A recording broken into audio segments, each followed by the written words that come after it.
এই জায়গা থেকে মনে হয়েছে যে এটা একটা সিরিজ না, এটা আমার কাছে একদম একটা একক নাটকের মতোই। এবং আমার চরিত্রটির নাম হচ্ছে মেহেরিন। তো সবাইকে ধন্যবাদ এসেছেন আমাদেরকে শুভেচ্ছা জানানোর জন্য, নিশ্চয়ই ভালো লাগছে। আর আপনার যে প্রশ্নটা ছিল, এটা বেসিক্যালি আমার মনে হয় না যে এটা সিরিজ, কারণ একটু আগে আমি রাজভাইকে বলছিলাম যে ভাইয়া মনে হচ্ছে যে এটা আমি একক নাটক করছি, কারণ ভাইয়ার সাথে আমি অসংখ্য নাটকে কাজ করেছি এবং অনেক ভালো ভালো প্রশংসা পেয়েছি, দর্শক পছন্দ করেছে।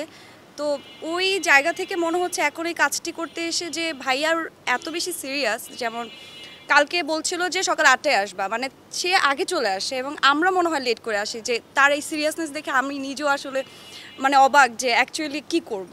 এবং এই জায়গা থেকে মনে হয়েছে যে এটা একটা সিরিজ না, এটা আমার কাছে একদম একটা একক নাটকের মতোই। এবং কাজ তো কাজই, আমার কাছে সব কাজই সবসময় সমান, সেটা সিরিজ হোক, সেটা ধারাবাহিক নাটক হোক, সেটা এমনিতে একক নাটক হোক, কিংবা সেটা যেটাই হোক না কেন, আমার কাছে কাজটা মূল মূল বিষয়। আমি প্ল্যাটফর্মে করছি, সেটা থেকে ইম্পর্টেন্ট হচ্ছে আমার অ্যাক্টিংটা, আমি সেখানে সবসময় মনোযোগ দিয়ে করার চেষ্টা করি। ওই জায়গা থেকে আসলে আমার এই কাজটি করার, এবং অসম্ভব সুন্দর একটি সুইট গল্পটির নাম হচ্ছে আমাদেরই গল্প। এবং আপনারা এই নামের মধ্যে কিন্তু বুঝতে পারছেন যে এটার মধ্যে আসলে আমাদের সবার মিল আছে। সবাই যখন দেখবেন কেউ না কেউ মিল পাবেন আপনাদের নিজেদের চরিত্রের সাথে কিংবা নিজেদের ফ্যামিলির সাথে।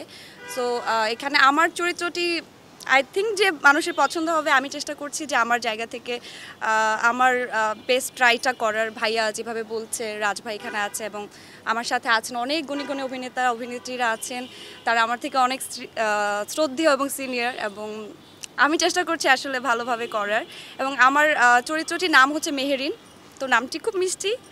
এবং এর পাশাপাশি আমার মনে হয় ভাই আমাকে বলছিল পায়েল তোমার টোলের জন্য আমি নিয়েছি। সো হোপফুলি দর্শক পছন্দ করবে এবং দেখা যাক না, আসুক, তারপরে দেখা যাক কি হয়। নর্মালি কি হয়, একটা শুটিং সেটে গেলে অনেক সময় হয় যে কতক্ষণে বাসায় যাব, কতক্ষণে শুটিংটা শেষ হবে, কিংবা প্যারা লাগতেছে এটার পর আরেকটা সিন। কিন্তু এখানে আমার মনে হচ্ছে ভাইয়া এটা না এটা করবো না এটা করবো, মানে ভালো লাগে, মানে অনেক ফ্যামিলি এনভায়রনমেন্টে কাজ করা হয়, এটা ভাইয়ার একটা বড় গুণ। আর ভাইয়া অনেক থাকে না, অনেক মজা করে কাজ করে, মানে ফিল হয় না যে সেই স্ক্রিপ্ট ধরাই দেয় না যে এইটাই করো। আমরা আমাদের মতো করে কাজ করতে পারি, সিচুয়েশনাল অ্যাক্টিং করতে পারি। সো এটা অনেক বড় গুণ ভাইয়ার। ঘাটতি বলতে আমি কিছু পাচ্ছি না, ঠিকঠাক আছে, একদম প্রপার আছে, মানে যা হওয়া উচিত তার থেকে বেশি আছে আমার মনে হয়। শেখার তো শেষ নেই এখানে।